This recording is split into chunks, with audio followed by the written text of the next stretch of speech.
दोस्तों, ये कहानी है मेरी और गांव की एक सुंदर महिला की। हम दोनों को कोई चाहिए था अपनी ज़रूरतें पूरी करने के लिए। उसे भी मस्ती करनी थी।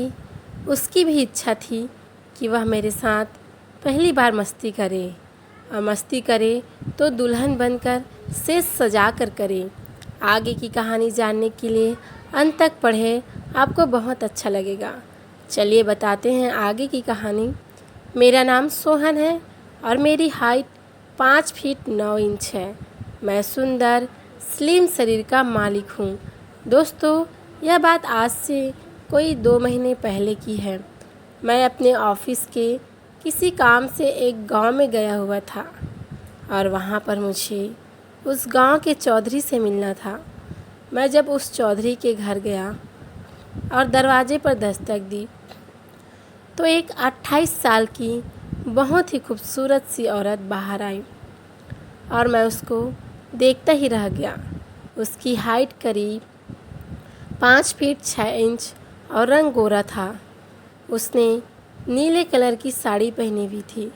फिर मैंने उसको बताया कि मैं चौधरी साहब से मिलना चाहता हूँ, तो उसने मुझको अंदर आने को कहा और अंदर एक रूम में ले जाकर बिठाया और बोली कि आप यहाँ पर बैठिए, चौधरी साहब अभी आते हैं। थोड़ी देर में वो मेरे लिए पानी लेकर आई और मुझे पानी देकर चली गई।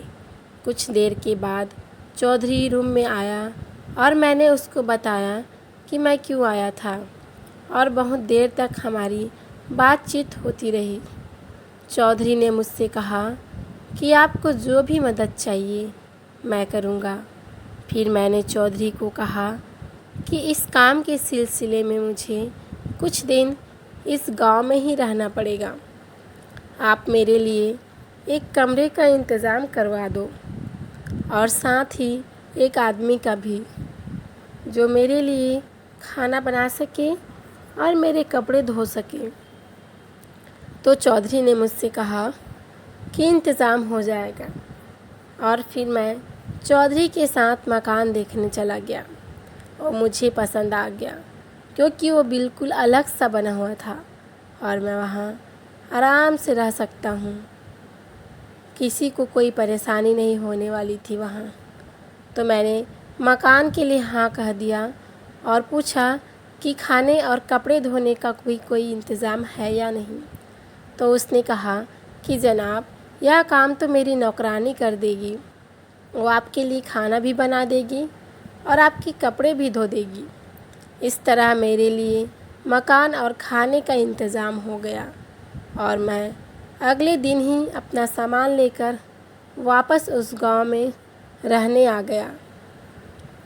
मैं शाम को पहुंचा था और मैंने वहां पर आकर देखा तो चौधरी के साथ कुछ आदमी खड़े थे और उन सभी ने मेरा सामान घर में सेट कर दिया। और इसी दौरान रात के 9 बज गए थे और फिर चौधरी ने कहा कि मैं जाकर अपनी नौकरानी को भेजता हूँ, तब तक आप नहा लीजिए। और चौधरी वहाँ से चला गया। तो मैंने दरवाज़ा बंद किया और नहाने के लिए बाथरूम में चला गया और मैंने नहाकर एक टी शर्ट और हाफ पैंट पहन ली और कमरे में टीवी देखने लगा। तभी दरवाज़े पर हुई, तो मैंने जैसे ही दरवाज़ा खोला तो देखा कि उसी दिन वाली वो औरत दरवाजे के बाहर खड़ी थी, बहुत सुंदर लाल साड़ी पहनी हुई, जिसमें से उसके उभार क़यामत ढा रहे थे। लेकिन आज उसके चेहरे पर एक हल्की सी मुस्कुराहट थी और वो मुस्कुराते हुए बोली कि साहब, मैं आपके लिए खाना लाई हूँ और मैंने ये खुद बनाया है। अब क्या पता अब शहर वालों को पसंद आएगा भी या नहीं। फिर मैंने उसे अंदर आने को कहा। वो अंदर आ गई और मेरे लिए खाना रखने लगी। फिर जितनी देर वो खाना लगा रही थी, मैं उसके जिस्म को ही देखता रहा। क्या मस्त जवानी थी और मेरा मन कर रहा था कि अभी इसको अपनी बाहों में भर लूं और खाना खाने की जगह इसको ही। लेकिन मैंने अपने आप को कंट्रोल किया और खाना खाने लगा। फिर खाना खाते वक्त मैंने ऐसे ही उसके साथ थोड़ी सी बात की और उसके खाने की बहुत तारीफ़ भी की। और ऐसे ही कुछ दिन गुजर गए और अब वो मुझसे बहुत ज़्यादा घुल गई थी और मुझसे हंसी मजाक भी कर लेती थी। उसका नाम मीना था। एक दिन जब वो सुबह मेरे लिए चाय और नाश्ता लेकर आई तो मैंने दरवाज़ा खोला और फिर वापस बेड पर आकर लेट गया। तभी उसने पूछा कि क्या हुआ साहब, आज आप कुछ ठीक नहीं लग रहे हो। तो मैंने कहा कि आज मेरी तबीयत कुछ ठीक नहीं है, मुझे अच्छा नहीं लग रहा है और मेरा सारा बदन दर्द कर रहा है और सर भी भारी सा हो रहा है। तो मेरा सर छूकर देखने लगी और बोली कि बुखार तो नहीं है, लगता है आप बहुत थक गए हैं। आइए मैं आपकी मालिश कर दूँ, इससे आपको बहुत आराम मिलेगा। फिर मैंने उसको मना किया लेकिन वो नहीं मानी और तेल लेकर आ गई। उसने ज़मीन पर एक चटाई बिछाई और बोली कि आप इस पर लेट जाइए, टी शर्ट को उतार कर इसमें लेट जाइए। फिर मैंने वैसा ही किया और सिर्फ शॉर्ट्स पहन कर लेट गया। वो मेरे लिए पैरों में मालिश करने के लिए तेल लेकर आई। उसने उस वक्त एक गुलाबी कलर की साड़ी पहनी हुई थी और वो थोड़ा झुककर मेरे पैरों पर तेल लगा रही थी, जिससे उसके उभार दिख रहे थे। फिर उसने मेरे पीठ पर तेल डाला और पीठ से लेकर कमर के नीचे तक मालिश करने लगी। मैं तो जैसे 7वें आसमान पर था। उसका छूना मुझे बहुत अच्छा लग रहा था। मैंने उसका हाथ पकड़ा तो उसने भी अपना हाथ मेरे हाथों में रख दिया। मेरा तो तन बदन जैसे किसी आग की लपेट में समा गया। उसके गोरे गोरे कमर जिसे देखकर मेरा पसीना निकल गया और फिर मैंने देखा कि वो तिरछी निगाह से मुझको देख रही थी। मैंने ऐसे ही उससे बातें करते हुए उसको पूछा कि मीना तुम्हारी उम्र क्या है। तो वो बोली कि 28 साल। फिर मैंने कहा क्या तुम्हारा मन नहीं करता कि तुम्हारी दोबारा से शादी हो जाए। तो वो बोली कि साहब कौन सी औरत यह नहीं चाहती कि उसको उसका मर्द प्यार करे, और मैं भी तो एक औरत हूँ, लेकिन मेरा मर्द तो मुझे छूता भी नहीं है और अब तो लगता है कि ऐसे ही ज़िंदगी काटनी पड़ेगी, मुझे तरसते रहना पड़ेगा। फिर मैंने कहा कि क्या शादी के बिना प्यार नहीं हो सकता। तो वो बोली आप तो जानते हैं कि मैं गांव में रहती हूँ और इस गांव में कोई ऐसा है ही नहीं जो मुझे प्यार कर सके। तब मैंने कहा कि क्या मैं भी नहीं। तो बोली धत, आप क्यों मुझ जैसी गांव की लड़की को प्यार करेंगे। फिर मैं कुछ नहीं बोला और उठकर बैठ गया और उसकी आंखों में देखने लगा। वो कुछ देर तो मुझे देखती रही और फिर उसने शर्मा कर अपनी आंखें बंद कर ली। मैंने उसको अपने सीने से लगा लिया लेकिन वो कुछ नहीं बोली और उसने भी मुझे कसकर पकड़ लिया, मानो उसके भी शरीर में अजीब सी तरंगें उठने लगी थी।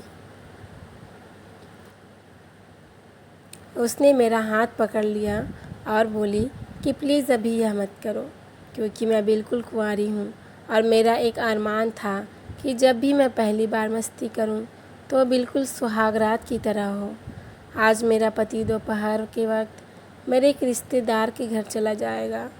मैं रात को आपका खाना लेकर आऊँगी, तब यह सब, क्योंकि घर पर कोई और रोकने वाला नहीं होगा। तब आप मुझे अपनी दुल्हन बनाकर बहुत सारा प्यार करना। तो मैंने कहा कि ठीक है। उसके बाद वो अपने घर चली गई। शाम को 6 बजे मेरा दरवाज़ा नॉक हुआ तो मैंने दरवाज़ा खोलकर देखा तो बाहर एक आदमी खड़ा हुआ था और उसके हाथ में एक बहुत बड़ा सा पैकेट था। उसने कहा कि मीना के घर से यह सामान लाया हूँ, उन्होंने आपको देने को कहा था। तो मैं वो पैकेट लेकर अंदर आ गया और जब खोला तो देखा कि उसमें बहुत से फूल थे और एक चिट्ठी भी थी जिसमें सीमा ने लिखा था कि यह फूल भेज रही हूँ अपनी सुहाग रात मनाने के लिए। इन फूलों से मेरी सुहाग रात को यादगार बना देना। फिर मैंने अंदर बेडरूम में बेड पर एक नई सफ़ेद बेडशीट बिछाई और वो फूल उस पर डाल दिए और पूरा कमरा ऐसे सजा दिया जैसे सुहाग रात में सजाया जाता है, और ख़ुद भी नहाकर शेव की और कुर्ता पैजामा पहनकर तैयार हो गया। रात को करीब 8:30 बजे मीना आई और मैंने उसको प्यार करने की कोशिश की तो मुस्कुराते हुए बोली कि थोड़ा इंतज़ार तो करो। उसके हाथ में एक छोटा सा बैग था और वो मुझसे बोली कि सब्र करो, सब्र का फल मीठा होता है और मैं जब आपको बोलूँगी तब कमरे में आना, तब तक इधर देखना भी नहीं। और वो कमरे में चली गई। फिर मैं बाहर बैठा इंतज़ार करता रहा।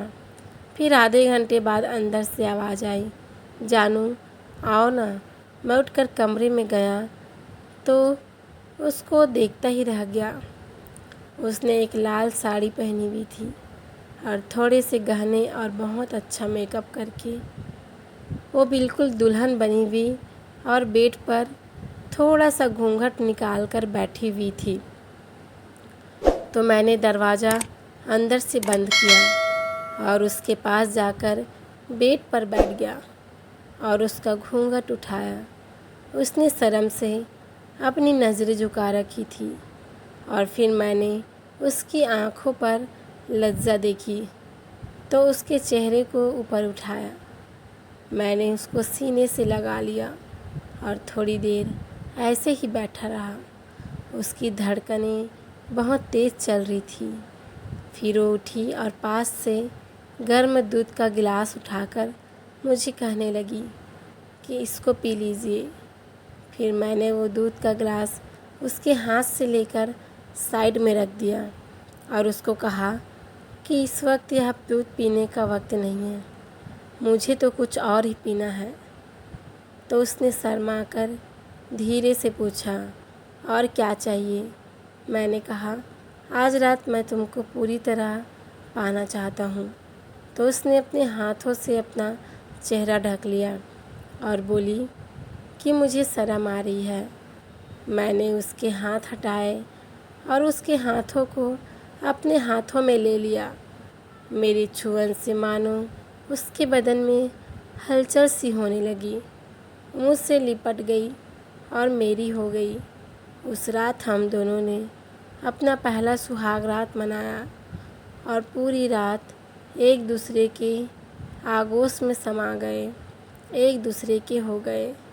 फिर उसका पति 3 दिन बाद वापस आने वाला था और दिन के वक्त मैं भी अपने काम के सिलसिले में व्यस्त था, इसलिए वो 3 दिन तक रोज़ रात आकर मेरी बीवी बन जाती थी और हम बहुत मस्ती करते थे।